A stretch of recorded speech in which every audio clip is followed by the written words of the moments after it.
Spiritual TV. आओ एक दूसरे को प्रेरित करें।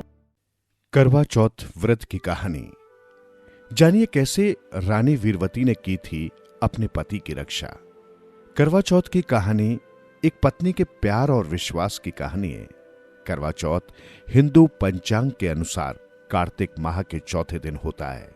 परंपराओं के अनुसार इस दिन शादीशुदा महिलाएं या जिनकी शादी होने वाली है वो अपने पति की लंबी आयु के लिए व्रत करती हैं। ये व्रत सुबह सूरज उगने से पहले से लेकर और रात्रि में चंद्रमा निकलने तक रहता है।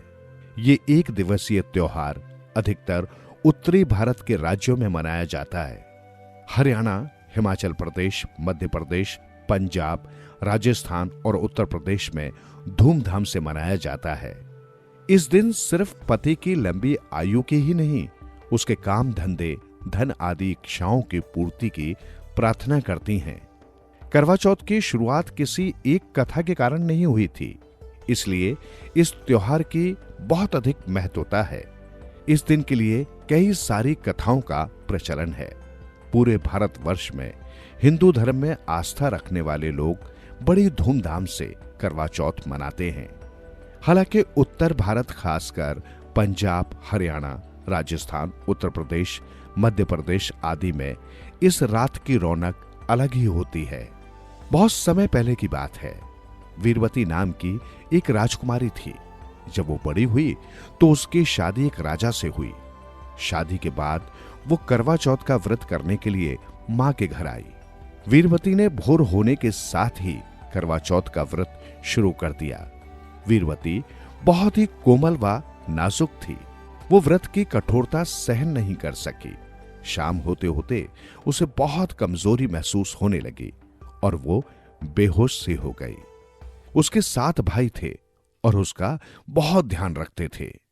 उन्होंने उसका व्रत तोड़वा देना ठीक समझा। उन्होंने पहाड़ी पर आग लगाई और उसे चांद निकलना बताकर वीरवती का व्रत तोड़वाकर भोजन करवा दिया। जैसे ही वीरवती ने खाना खाया, उसे अपने पति की मृत्यु का समाचार मिला। उसे बड़ा दुख हुआ और वो पति के घर जाने के लिए रवाना हुई। रास्ते में उसे शिवजी और माता पार्वती मिले। माता ने उसे बताया कि उसने झूठा चांद देखकर करवा चौथ का व्रत तोड़ा है, इसी वजह से उसके पति की मृत्यु हुई है। वीरवती अपनी गलती के लिए क्षमा मांगने लगी। तब माता ने वरदान दिया कि उसका पति जीवित तो हो जाएगा, लेकिन पूरी तरह स्वस्थ नहीं होगा। वीरवती जब अपने महल में पहुंची तो उसने देखा राजा बेहोश था और शरीर में बहुत सारी सुइयां चुभी हुई थी। वो राजा की सेवा में लग गई। सेवा करते हुए रोज एक एक करके सुई निकालती गई।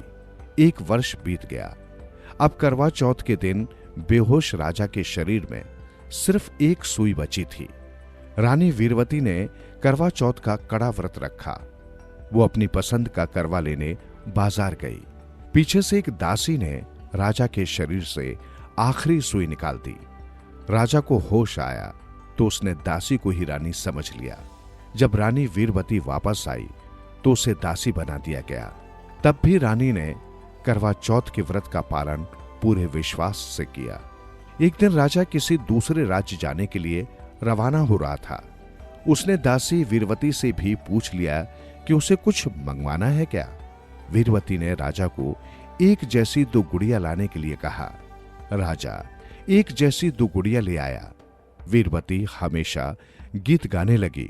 रोली की गोली हो गई, गोली की रोली हो गई। रानी दासी बन गई, दासी रानी बन गई। राजा ने इसका मतलब पूछा तो उसने अपनी सारी कहानी सुना दी। राजा समझ गया और उसे बहुत पछतावा हुआ। उसने वीरवती को वापस रानी बना लिया और उसे वही शाही मान सम्मान लौटाया। माता पार्वती के आशीर्वाद से और रानी के विश्वास और भक्तिपूर्ण निष्ठा के कारण उसे अपना पति और मान सम्मान वापस मिला।